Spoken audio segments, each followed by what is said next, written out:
आणि आता पाहणार आहोत टॉप 9 महत्त्वाच्या बातम्या। प्रशांत कोरटकरच्या जामीन अर्जावर आज सुनावणी।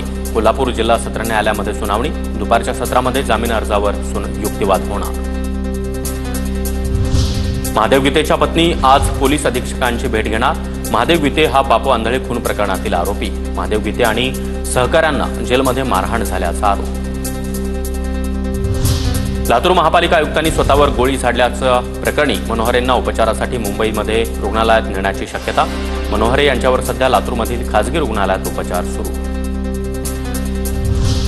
स्मार्ट मीटरसाठी 3 महिन्यांमध्ये वेळापत्रक। राज्य वीज नियामक आयोगाचे आदेश।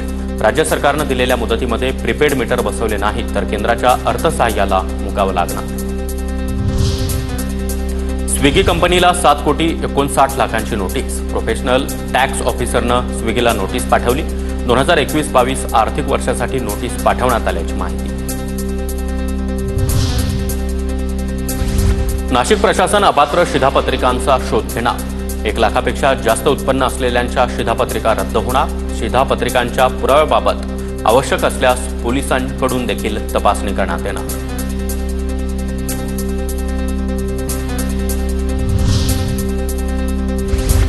नागपूर, अकोला, यवतमाळसह राज्याच्या बऱ्याच भागामध्ये तापमान 40शी पार।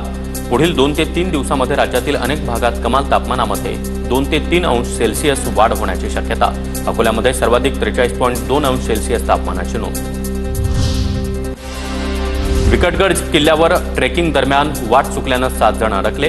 नेरळ पोलीस सह्याद्री संस्थेच्या मदतीनं 9 तासांनी सुखरूप सुटका। पाणी आणि अन्न संपल्यानं तरुणीला भोवळ।